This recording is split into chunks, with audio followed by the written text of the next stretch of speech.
bro. I I just ran created into a woodland mansion. I may be wrong, but I'm pretty sure the Vex armor trim spawns in there. So this could be really exciting. Before we head in there, though, let's fix my Elytra by just killing mobs around. Okay, I got lazy, and hopefully this gives me more XP. Okay, that's good. And I think I'm ready to explore the woodland mansion. I'm a little nervous, but here goes nothing. I'm literally here just to collect chests. Imagine Brookhaven actually added tornadoes, and this is the only thing that is strong enough to handle. Yeah, it'll be insane. Oh my god, where do I go? I'm praying Vexes don't come and haunt me. Yeah, there's nothing in here. I'm sorry if I look like I literally copied. I literally watched a tutorial and I remember the instructions. Oh hell no! I am out of here. Where are the chests? My hands are literally sweating. What is that? Ah! Oh my lordy lord! Get me out of here! Oh my god! Oh, my hands are sweating. Imagine they added equipping my tornadoes. totem on, but the update changed my controls. You guys might just think I'm trolling, but I literally have no idea how to raid these mansions. Like, I've literally never raided one before. I'm done. I'm leaving. Oh my god, I found a swamp biome, though. How have I never found a swamp biome ever in my life, either? This is my first ever time, too. This was the last update, right? What have I been doing? Literally, this thing literally got deep in. Still touch it. Mangrove roots. There's swamp wood mangrove logs. Wait, what? Wait, so what are these blocks? What are these? These tough blocks? Oh, they're mud. I feel like you can smelt it for clay or something. Let's collect a bunch of this. Let's mine some coal. Craft a furnace. Okay, never mind. You can't even smelt mud. All right, I have no idea what it does. Well, that's a cool discovery. The swamp biome. Nice. Okay, I found a desert. Oh, this is perfect. This is perfect timing. Oh my god. Wait. There's a camel. Whoa. I found a camel. Let me just slap this saddle on him. Oh my god, we found him. You know what? Let's try to do some parkour with this guy. Let's build a little platform right here. And I want to see how far he can dash. Let's make it like 10 blocks away. And yeet. Oh my god, this guy can hop! Let's make it 13 blocks away. This is a huge distance to jump. It makes no sense that a camel can do this. But let's try it anyways. And yay! I almost made it. Let's try it again. This thing literally weighs 10,000. That is crazy. And for some reason I can't run. Look at him run away. I really want to meet the sniffer. But the only way to get a sniffer is to...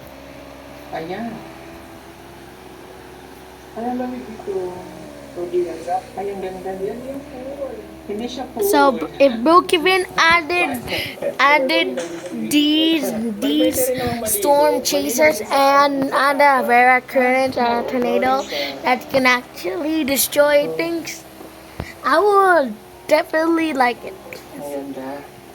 So ito mga kababayan yung ating pinapagawang fish pond. Malinaw naman siya. Okay.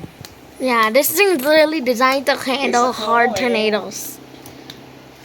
Like that thing. Marami ng isda dito na mailalagay. Like that mysterious tornado. Lakas mo ng tubig, oh. Pwede naman ko lang maligo. Pwede, umulan lang po kasi kaya yung...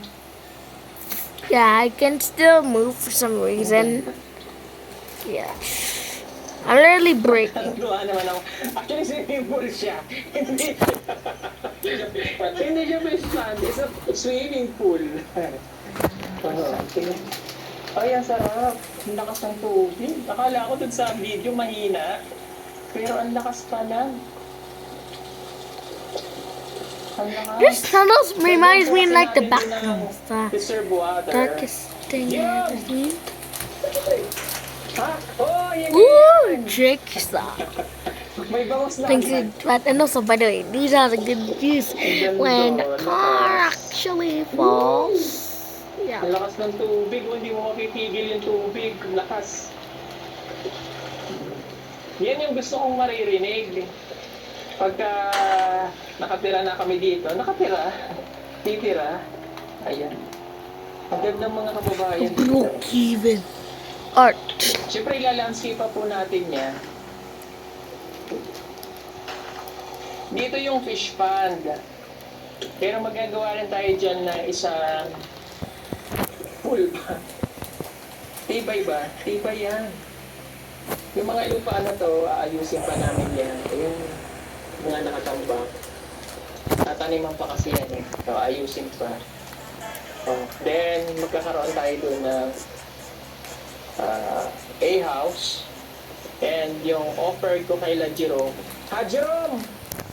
Jerome! Jerome! Ano si Jerome? Okay, I'm getting out. That's disgusting. That's disgusting. Get out, get out. Okay, get out, get out, get out, get out. No one hears you. Ooh. Ah, si Jerome. Jerome, halika. How hard is he?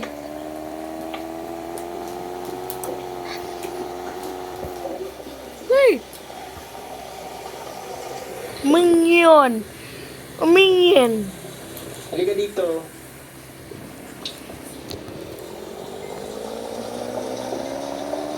Okay. So, ito yung place. Halika dito. Ah. Oh, ito yung plan ko. Kita mo to? Ito yung fish pond. Ha? Tapos, nakakuha na siya ng alimango sa ilog. Ilagay na natin dyan. Uy. Okay, vlogger na siya. Halika dito, Jerome and Quindy. Dito tayo. Halika. My car literally locked in. Halika dito. Okay. Okay. So, halika. Kayong dalawa yung mag-decide kung gusto nyo ditong tumira. Mamaya ipapakita ko sa inyo kung ano yung magiging itsura nito. Kaya pakawalan ko na yan dyan. Ayan. Kung ano yung magiging itsura. Eh, ganting ito ito, pa. lalo Okay, nakita nyo box. diba may fish pond? So ito, aalagaan nyo lang yan. May mga isda tayo dyan. Pag ano, mapakainin. Tapos dilinisin nyo lang yung Gunting, pag-landscape na tulad. Ayusin nyo yung garden. Papagawa ko kayo ng bahay dun. Kasi nakita nyo yung mga bahay nandyan, di ba? O dun ko kayo papagawa ng I literally bahay ninyo. brought this Yung banda. thing. Then kami naman, Yeah. meron din This is kaming gonna bahay be dito my na bed. gagawin. Yeah. Para pag bibisita kami dito, may pupuntahan din kami at saka meron kayong sarili, di ba? Okay? So, gagawin nyo lang, babantayan nyo ito, may sweldo kayo a month. Mayroon din kayo ng tirahan dyan. Tapos pwede kayong dalawang This is my mag-vlog home. na. Tulungan Good namin night. kayo na mag-vlog. May lifestyle vlog, it's a lifestyle vlog ninyong dalawa. Tapos pag may magtrabaho dyan, pwede kang magtrabaho. Like, mayroong mga nagpapawarnal. O, may sweldo kayo a month sa akin na pantulong din sa inyo. Kasi imagine ha, yung nakikita ko kasi pag nandun ka sa bundok, ano pagkain nyo doon? Kamote.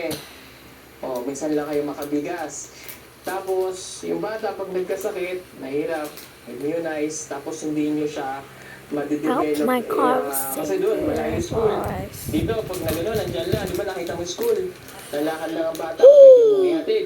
Ikaw, pagka ikaw may gusto mong Part 2, mag-aral ng Part pwede rin. 2 or 3 will be the next day. Mas malapit. Pero, Good night, everybody. See you later tomorrow. Hindi na